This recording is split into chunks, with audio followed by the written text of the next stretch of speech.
Përplasja mes Louise Ailit dhe Xumalushit ka marrë një tjetër dimension dhe tashmë po dominon rrjetin. E gjitha nisi brenda shtëpisë së Big Brother VIP Albania, ku Luizi ironizoi shprehjen e famshme të Xumit për fikjen e dritave. Me stilin e tij karakteristik, ai u shpreh se dritat fiken vetëm kur nuk paguhet fatura, duke lënë të kuptohet se situata ishte më shumë çështje performance se sa ndonjë faktor tjetër. Por reagimi i Xumit nuk vënoi.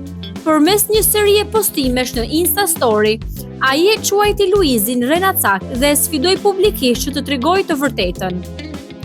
Sipas Xumit, biseda mes tyre nuk ka qenë as pak siç u paraqit në shtëpi. Ai pretendon se Luizi ka thënë tekstualisht: "Ti e di si e bën produksioni punën." Me këtë deklaratë, Xumi la të kuptohet se Luizi i kishte sugjeruar privatisht se eliminimi i tij mund të ketë qenë indikuar nga produksioni dhe jo thjesht nga votat apo performanca. Në reagimin e tij, ai shkroi: "O mbreti i shqiptarëve, mos u bëj renacak, thuaje si burra çfarë më the." Një fjali direkte pa filtra që ndezi menjëherë rrjetin. Por përplasja nuk u ndal këtu. Xumi shkoi edhe më tej, duke prekur një temë të ndjeshme nga e kaluara e Luizit në Big Brother VIP 2. Në një thumë të fortë ai u shpreh: "Më mirë kishe shpik ndonjë sëmundje tjetër.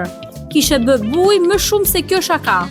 Kjo deklaratë u interpretua nga shumë djegës si një referencë drejt për drejt ndaj një nga momentet më të diskutuara të Luizit në edicionin e dytë.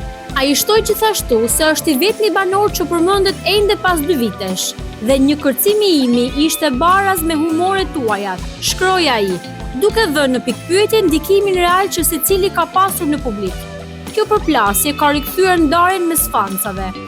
Një pjesë mbështesin Luizin, duke e konsideruar situatën thjesht si humor dhe lojë televizive. Të tjerë janë rreshtuar në krah të Xumit, duke thënë se ai po kërkon vetëm të vërtetën dhe transparencën.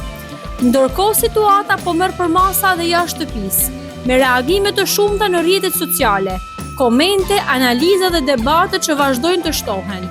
Mbetet për të parë nëse Luizi do të reagojë sërish ndaj akuzave apo nëse kjo përplasje do të shuhet me kalimin e kohës.